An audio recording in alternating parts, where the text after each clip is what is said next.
The United States has seized a second oil tanker off the coast of Venezuela, signaling a sharp escalation in enforcement actions tied to sanctions and maritime controls in the region. U.S. officials say the move is part of ongoing efforts to curb illicit oil shipments and enforce international regulations. According to authorities, the tanker was intercepted in waters near Venezuela after intelligence indicated it was involved in unauthorized oil transport. This marks the second such seizure in a short period, raising tensions between Washington and Caracas at a time when relations are already strained. U.S. officials have not disclosed the tanker's final destination, but sources familiar with the operation say the shipment was linked to sanctions evasion. The vessel has now been taken into custody, and its cargo is under review as federal agencies assess potential legal violations. Venezuela's government has strongly criticized the action, calling it an illegal seizure and accusing the United States of economic warfare. Officials in Caracas argued that U.S. sanctions are deliberately targeting Venezuela's oil industry, which remains the country's primary source of revenue.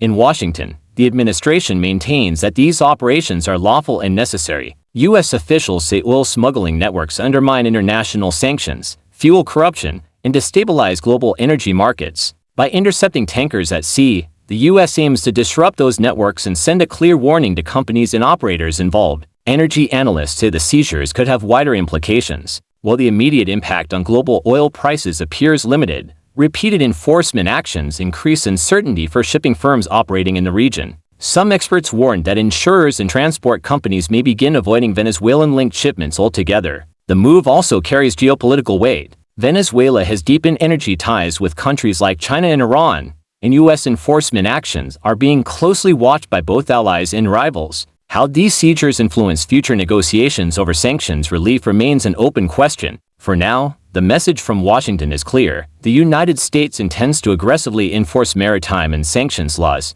and as this second tanker seizure shows, those efforts are expanding, with consequences that could extend far beyond Venezuela's shores.